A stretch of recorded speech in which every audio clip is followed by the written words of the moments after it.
My dad announced he was selling our $40 million family business to strangers on Thanksgiving Day. My siblings were devastated. They thought they'd inherit everything. But what nobody at that table knew? The stranger buying the company was me. And I'd been planning this for 8 years. It was Thanksgiving 2022. Mom had just placed the cranberry sauce on the table. We were gathered around the old oak dining table at our family farmhouse in Asheville, North Carolina. The same table where Dad signed deals for Grayson Timberworks for nearly 3 decades. Before we dig in, Dad said, standing at the head of the table with carving knives still in hand, "I have some important news to share." His voice held that commanding tone I'd grown up with, the voice of a man used to making decisions that shaped lives. My older siblings, Ethan, 38, and Claire, 34, straightened in their seats like kids waiting for a surprise. I sat at the far end, 31 years old, quietly bracing myself. I already knew what was coming. I'd overheard late-night conversations between Mom and Dad all month. "As you all know," Dad continued, "Grayson Timberworks has been the backbone of this family for 29 years. I built it from nothing, took risks, worked nights, made sacrifices, so all of you could have opportunities I never did." Ethan nodded like a loyal soldier. "Dad, what you've built, it's incredible. Everyone in the region knows the Grayson name." Dad allowed himself a small smile. "But I'm 70 now. Your mother and I want to enjoy the years we have left. Travel, spend time with grandkids, live without stress." Claire's eyes brightened. "So does this mean you're ready to let Ethan and me take over?" Dad's expression hardened. The air in the room shifted. "Actually," he said slowly, "we've decided to sell Grayson Timberworks. We've accepted an offer too good to turn down." Silence. Even the old grandfather clock seemed to pause. "Sell?" Ethan's voice cracked. "Dad, this is our legacy. You've both had 15 years to step in," Dad replied firmly. "Ethan, you've been building apps in Silicon Valley. Claire, you run an interior design business. Neither of you ever wanted this, until now." The truth hit hard. They'd counted on inheriting the company, imagining managers would run it while they collected the profits, a retirement plan disguised as loyalty. "But we could learn," Claire protested weakly, "bring new ideas, expand into modern markets." Dad shook his head. "That ship has sailed, Claire. You've never set foot in a lumber yard. You don't know the difference between kiln-dried oak and pressure-treated pine." His frustration spilled out. "You think business management means posting on Instagram and picking trendy fonts? The truth is, neither of you has ever cared about Grayson Timberworks except as a safety net." Ethan's face turned crimson. "Dad, that's not fair. We're your children. We deserve to inherit what you've built." "You deserve nothing," Dad snapped.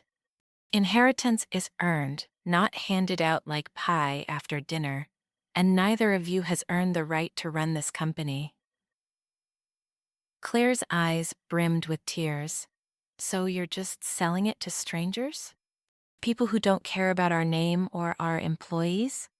"I'm selling to people who will protect both," Dad replied evenly. "Summit Holdings has an impeccable reputation. They've promised to keep every employee and maintain the current management team." Ethan and Claire exchanged a glance, a flash of hope sparking like kindling. "How much?" Ethan blurted. Dad's chest swelled with pride. $40 million. That's what Summit offered, and it reflects everything I've built. The equipment, the contracts, the goodwill. Claire clapped her hands together. $40 million, Dad. That's amazing." "It is," he agreed, his smile tinged with finality.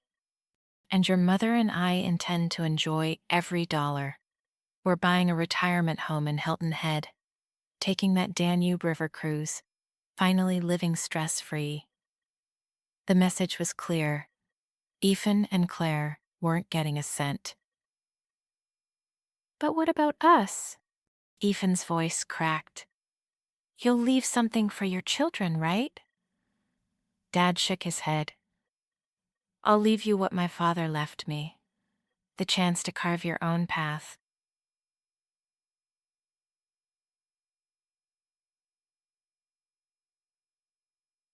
The same chance I had when I started Grayson Timberworks with $6,000 and an old truck. I'd stayed silent, watching my siblings cycle through confusion, hope, and outrage. Finally, I leaned forward, heart pounding. Dad, who exactly is Summit Holdings? He turned toward me, surprised, as if he'd forgotten I was even there. Throughout my adult life, I'd been the quiet sibling, the one who left Asheville for some finance job, and rarely joined family conversations about timber or business strategy. Truth was, I'd been building something bigger, in silence. Summit Holdings isn't just a name, I explained. It's a private investment firm based in Charlotte that specializes in acquiring regional companies and scaling them nationwide, especially in construction and manufacturing. And you're confident they'll take care of Grayson Timberworks? Dad asked. Absolutely, I said evenly. I've done my due diligence. Summit has an impeccable track record, strong financing, and a commitment to preserving family legacies. I set my wine glass down. Dad, there's something you should know about Summit Holdings. His brow furrowed. What's that, Harper? I took a breath. I am Summit Holdings. The silence was electric, so sharp I could hear the tick of the grandfather clock across the room. What do you mean? Dad asked, voice low. I mean, I own Summit Holdings. I founded it 4 years ago. I'm the one who made the $40 million offer for Grayson Timberworks. Ethan stared at me like I'd grown wings. That's insane, Harper. You do accounting or something? No, I corrected calmly. I run private equity and commercial development deals. Summit Holdings is my portfolio company. We manage $340 million in assets, family-owned businesses, timber, real estate. Claire shook her head. You're joking. $40 million? Yes, I said, reaching into my bag and pulling out a thick folder of contracts. $40 million. I'm paying Dad full market value to ensure his legacy stays intact. Here are the signed purchase agreements. My name is on every page. Dad's face went pale. But the lawyer said Summit was a private firm in Charlotte. They were right, I said. I moved there for the market, for opportunity. While you thought I was crunching spreadsheets, I was building something real, studying your company for 2 years, preparing this deal. I stood and glanced toward the backyard, where Dad once taught me to sand wood and swing a hammer. Summit Holdings isn't some faceless corporation, Dad. It's me, the kid who learned business by watching you work. The difference is, I didn't forget where I came from. Ethan's phone was out, fingers flying, as if Google could undo the truth. Mom whispered, almost to herself, Harper, you never showed interest in the timber business. And that's where everything changed, I said. But trust me, what happened next left the entire family speechless. You went to college, got your finance degree, moved to Charlotte, Mom continued. Mom, I said calmly. I got my finance degree so I could understand the business side of construction.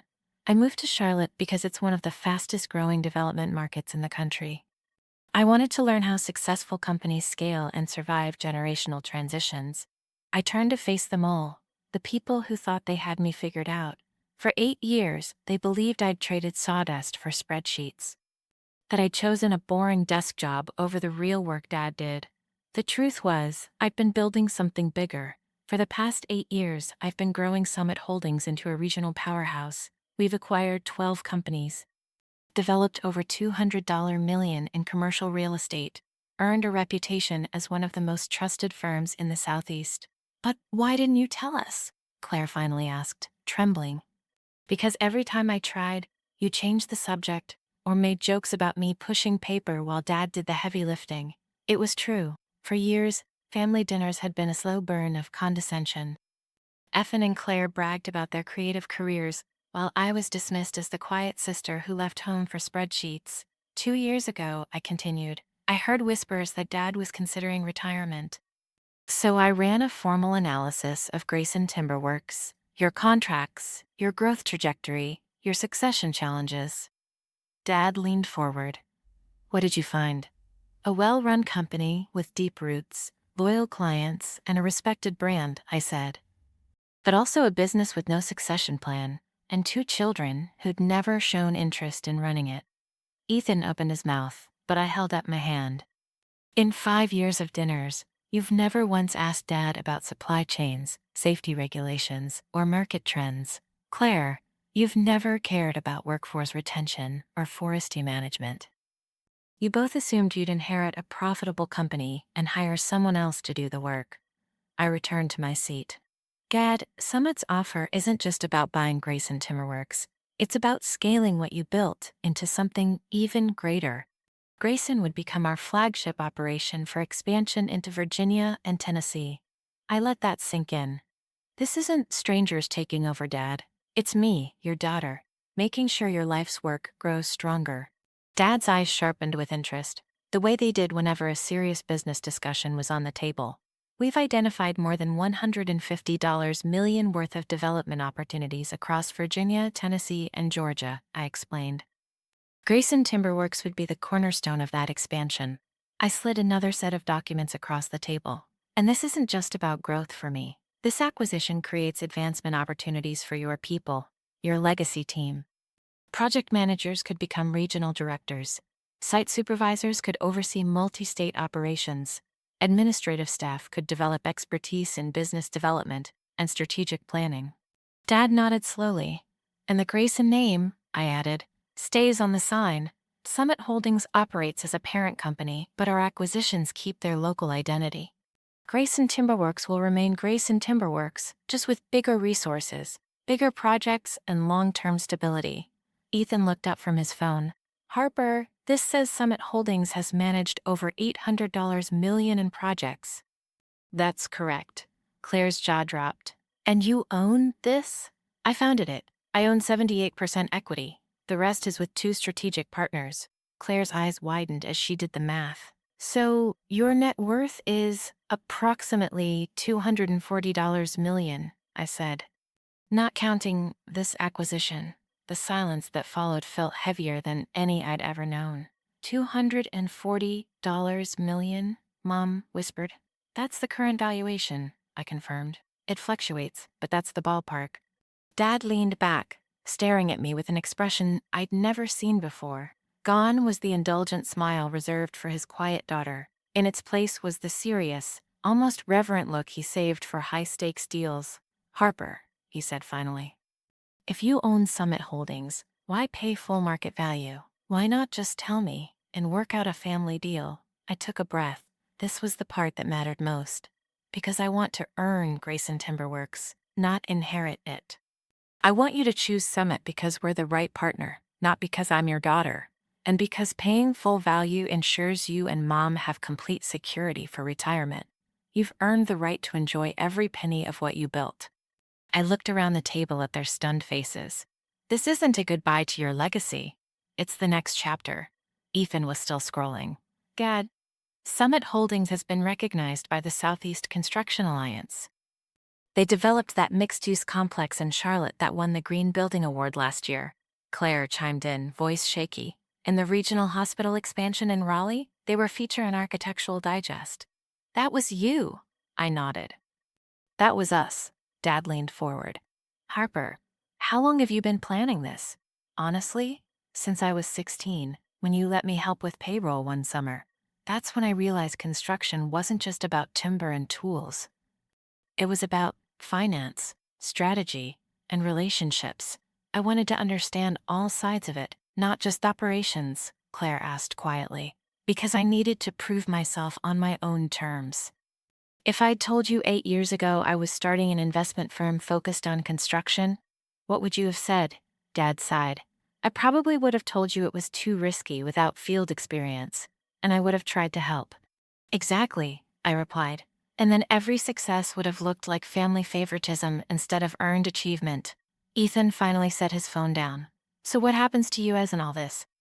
You're worth hundreds of millions, you're buying Dad's company for $40 million. Where does that leave us? Cut out completely? It was a fair question, one I'd thought about for months. What do you want to happen, Ethan? I don't know, he admitted. I turned to Claire. And you? She hesitated.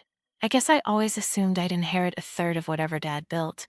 Now I'm realizing what Dad really gave us was the chance to build something ourselves, and I never took it. Dad's voice was firm. Harper understood that lesson. She acted on it. You two didn't. I nodded. But it's not too late.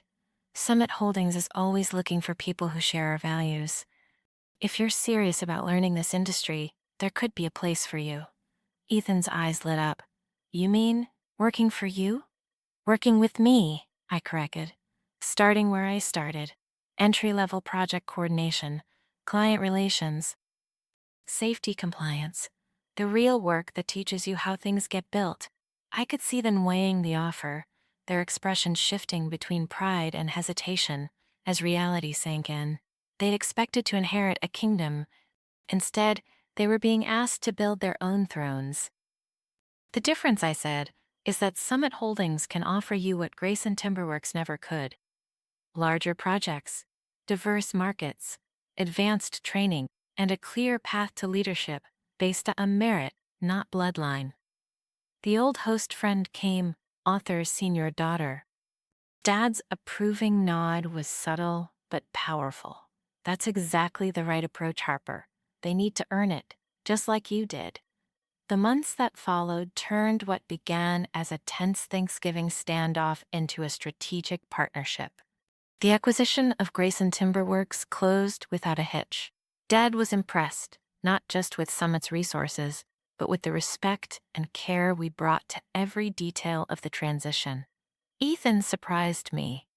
He accepted an entry-level position as a project coordinator at Summit, humbly starting where I had once started. With Dad's mentorship and my guidance, he found his niche, thriving in problem-solving and client relations.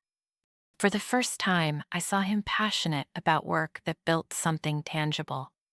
Claire chose a different route, expanding her design business to specialize in branding and interior concepts for commercial development. She became one of Summit's go-to creative consultants, blending her artistic strengths with business strategy. It wasn't the legacy she imagined, but it was one she earned.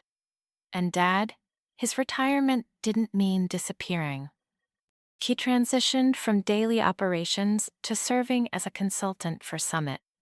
He advised on high-value client relationships and mentored the next generation of project managers, channeling decades of wisdom into something enduring. 6 months later, I stood at the podium during our first annual Grayson Timberworks Employee Appreciation Gala, at the same country club where Dad had toasted major contracts for 30 years. Only this time, the celebration wasn't about maintaining what was, it was about building what's next. Looking out at our employees, now partners in a bigger vision, at Ethan and Claire, no longer heirs but contributors, and at Dad, his pride shining brighter than ever, I realized something. The strongest family businesses aren't the ones frozen in time, they're the ones that evolve, honoring tradition while embracing innovation, preserving values while seizing opportunity. That Thanksgiving announcement, the one that felt like an ending, it was only the beginning. What do you think about the way I handled this? Would you have done the same? Drop your thoughts in the comments. I'd love to hear your perspective. If you believe in earning your place instead of expecting handouts, hit that subscribe button so you don't miss what comes next. And here's my advice. Never let others define your worth. Build your skills. Stay focused. Prove your value through action, not words. Your future is yours to build.